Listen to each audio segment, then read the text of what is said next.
Hello everybody, David Berger once again for Big Dealer Data, co-founder, chief technology officer, you know the drill. Today we're going to talk about a Nissan dealer. Interesting situation with these guys. They share a highway. We're about 8 miles in one direction on the highway and 10 miles in the other direction on the highway, or other larger Nissan dealers.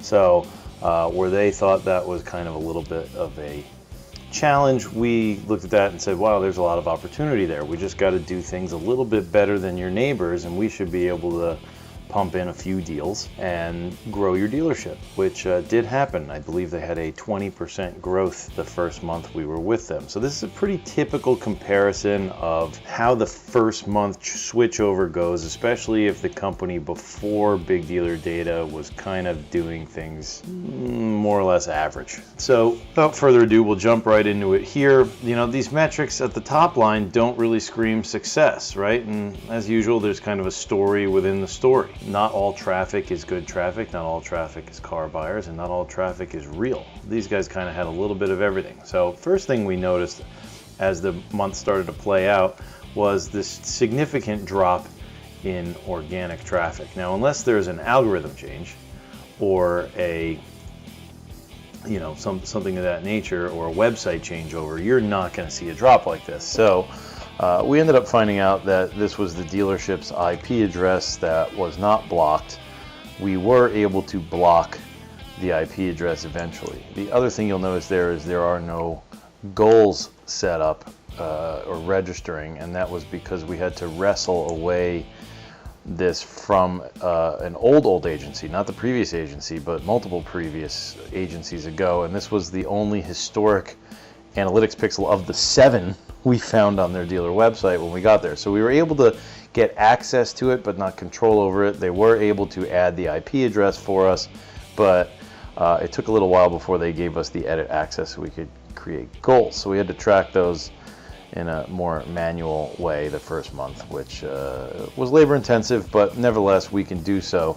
Not ideal, but again, to get this guy headed in the right direction, that's what we had to do, so we did it. So that takes care of the high quality organic visits and the missing link of the 20% there. Next thing you'll notice here is the CPC, the paid search.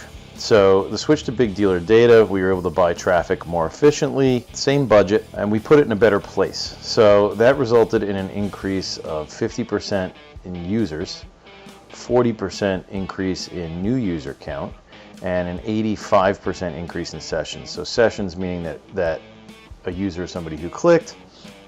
Session means they closed the browser and came back again at some other time, this within a 30-day window. So what we saw here were visitors that were not only more plentiful to begin with, but then on top of that, they were of higher quality, so they came back more frequently than the visitors of the previous 31 days. So very strong start. You'll notice in our rule of threes, if you're familiar with some of our other visits, we like to see something approaching 3 pages per session on an average, approaching 3 minutes per session, and we like to see a bounce rate that's roughly in the 30s, which is a good combination of some lower to low mid-funnel keywords and being a little bit aggressive with your PPC.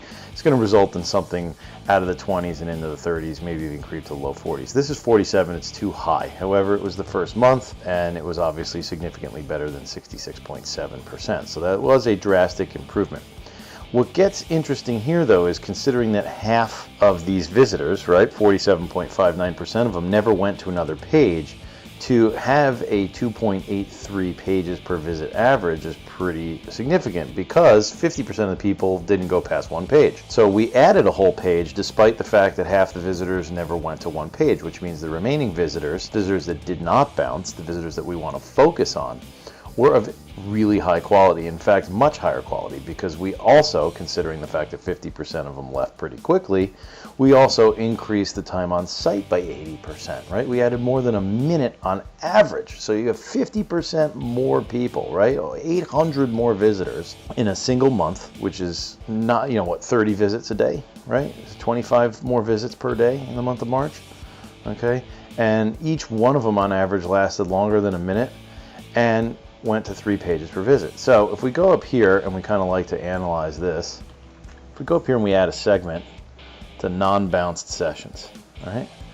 And let's take a look at what this data looks like, especially on the CPC side, when you look at comparing visitors who didn't bounce with visitors who didn't bounce, right? So we have all the non-bounced big dealer data visitors here, and we have all the non-bounced visitors from previous co here. Always going to be higher numbers, always going to look better. The trick is to make them look a lot better and make them a higher percentage of your overall. So we went to 27.91% of the overall traffic of the website as non-bounced sessions versus the previous people who had only 11.99 or 12%. That is a significant increase, right? It's more than double the quality visitors. So 1,300 visitors who didn't bounce to your website that you're paying for is pretty significant. So when you compare the metrics here, we're looking at 4.49 pages per session and 512 on the site. Again, a little bit closer here, and that's everybody's going to have pretty good metrics when they're non-bounce visitors. The big difference here is, yes, we were a little bit better over here, but on top of that, right, we drove a lot more of them, almost 3 times as many visitors, dollar for dollar, that were of quality. This, ladies and gentlemen, is what you are looking for in your paid search. You are looking for a much closer ratio here to here. That's going to lower down this number, right, and this difference, and you're looking for these kinds of numbers, right? So this only gets better as time goes on and things optimize. But on a first month changeover, this is a big win, right? So when we go in here and we look at just the CPC, right, kind of crazy graphics, you will notice that there is a 50% increase here, 41% there. When you look at non-bounce sessions, 149% increase, 130% increase in new users, 192% increase in sessions overall. Again, things you're paying for, you're reaching in your pocket. If you're paying for this stuff, you want to see this stuff go up. 10.48% increase in pages per session for non-bounce visitors, and the average duration of a quality visitor was up 14%, right? So we drove 1,386 people, okay, who spent an average of 5 minutes on your website. That's somebody shopping for a new Nissan. There were 1,386 of them in the month of March 2018. They sold more cars. This, ladies and gentlemen, is what you want to see in your paid search. If you're not seeing things like that, give us a call. We can dig through your analytics, we can run through it with you, and we can have a look.